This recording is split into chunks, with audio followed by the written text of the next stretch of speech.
श्री उद्धव ठाकरे जी की जब तक महाराष्ट्र में सरकार थी, तब तक उन्होंने कोई परमिशन नहीं दी। श्री एकनाथ शिंदे जी ने और श्री देवेंद्र भाई फडणवीस जी ने जब महाराष्ट्र की कमान संभाली, तुरंत 10 दिन के अंदर अंदर परमिशन दी। टारगेट अपना लिया हुआ है कि जो पहला सेक्शन इस हाई स्पीड का खुलेगा, वो 2026 में खुलेगा। अगर ठाकरे जी की सरकार जल्दी से परमिशंस दे देती तो ये प्रोजेक्ट अब तक काफ़ी आगे प्रोग्रेस कर गया होता। अनफॉर्चुनेटली ठाकरे जी की सरकार ने बहुत इस प्रोजेक्ट में डिले किया, लेकिन हम उस डिले को मेकअप करेंगे और फुल स्पीड से काम करेंगे। ये करीब 21 किलोमीटर की टोटल टनल है। इसमें से करीब 7 किलोमीटर समुद्र के नीचे रहेगी। जो डीपेस्ट पॉइंट है वो करीब 56 मीटर नीचे है और टनल बहुत ही चौड़ी टनल है। 13 मीटर 13.9 मीटर मतलब करीब करीब 40 फुट के आसपास चौड़ी टनल है, जिसमें 2 लाइन रहेगी, एक लाइन अप और एक लाइन डाउन।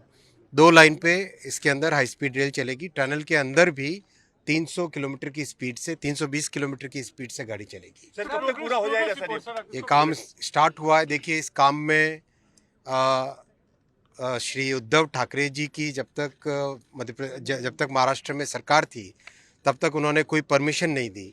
जैसे ही सरकार बदली, श्री एकनाथ शिंदे जी ने और श्री देवेंद्र भाई फडणवीस जी ने जब महाराष्ट्र की कमान संभाली, तुरंत 10 दिन के अंदर अंदर परमिशन दी और उसके तुरंत बाद में सारे काम चालू हुए, कंप्लीट, और अब फिजिकल कंस्ट्रक्शन चालू हो गया है।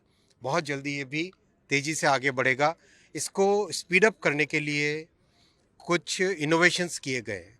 जैसे नॉर्मली क्या होता है, जब भी टनल बनाते हैं, एक साइड से टीबीएम डालते हैं ताकि वो, जब तक टनल बोरिंग मशीन होती है टीबीएम, और वो फिर दूसरी डायरेक्शन से दूसरे एंड से निकलती है।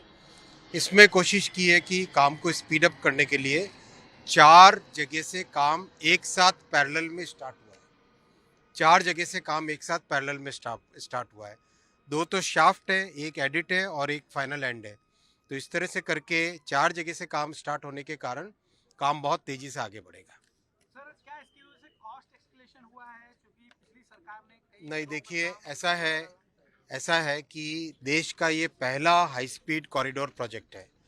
देश का पहला हाई स्पीड कॉरिडोर प्रोजेक्ट है। और जैसे आप अगर देखो, अंदाज लगाओ, जैसे आप गाड़ी चलाते हो, जैसे ही गाड़ी आपकी 70 की स्पीड से ऊपर जाने लगती है तो गाड़ी में कितना वाइब्रेशन होता है, आप अंदाज़ा लगाओ। कार हो, बाइक हो, किसी में भी हो। ये हाई स्पीड रेल चलेगी 320 किलोमीटर पर आवर की स्पीड से। 320 की जब स्पीड से चलेगी तो आप इमेजिन करो उसकी डिज़ाइन में कितनी कॉम्प्लेक्सिटी होती है, कितनी डिफ़िकल्टीज़ होती है। तो ये अपना सबसे बड़ा उद्देश्य इस प्रोजेक्ट में है कि इस पूरी टेक्नोलॉजी को समझना, कि किस तरह से इतना कॉम्प्लेक्स प्रोजेक्ट अपने को ठीक टाइम फ्रेम में करना होता है, उसको समझना, उसकी डिज़ाइन की कैपेबिलिटी समझना, क्या इक्विपमेंट यूज़ होंगे, क्या सेंसर्स यूज़ होंगे, किस तरह की कंस्ट्रक्शन मेथोडोलॉजी यूज़ होगी, वो सब समझना और सीखना हमारे लिए सबसे बड़ा लर्निंग एक्सपीरियंस होता है। क्योंकि अपना देश बड़ा देश है, 140 करोड़ की पॉपुलेशन है। कई शहर ऐसे हैं जो 1 करोड़ से ज़्यादा की जनसंख्या के शहर हैं, मेगा सिटीज़ बन रहे हैं। उन सब को एक अच्छा ट्रांसपोर्टेशन, लो कॉस्ट, लो टाइम वाला ट्रांसपोर्टेशन अगर देना है तो अपने को हाई स्पीड कॉरिडोर्स में महारत हासिल करनी पड़ेगी देश को। सबसे पहला रेक कब उसी पॉइंट ऑफ व्यू से चल रहे हैं। और टारगेट अपना लिया हुआ है कि जो पहला सेक्शन इस हाई स्पीड का खुलेगा, वो 2026 में खुलेगा, बिटवीन सूरत एंड बिलीमोरा।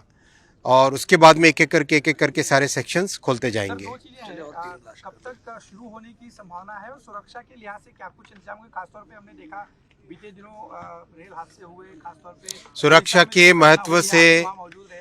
ये समझना चाहेंगे कि सुरक्षा के लिहाज से बहुत विशेष ध्यान रखे गए हैं।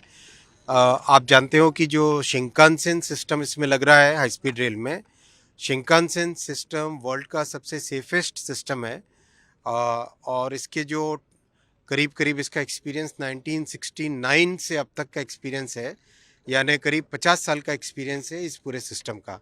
और दुनिया भर में इसकी पहचान है सेफ्टी की, और पहचान है इसकी सुरक्षा की। तो इस पूरे सिस्टम को इम्प्लीमेंट करने से देश में एक नई तरह की नॉलेज बेस बनती है।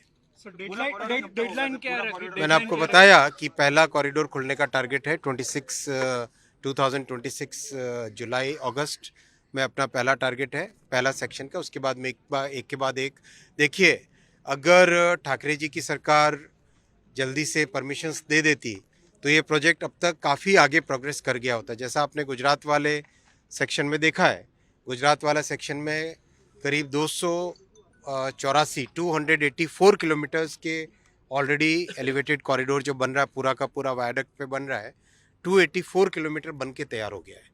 इतनी तेज़ी से वहाँ पे काम हुआ है। वही तेज़ी से काम अब महाराष्ट्र वाले सेक्शन में भी हो रहा है।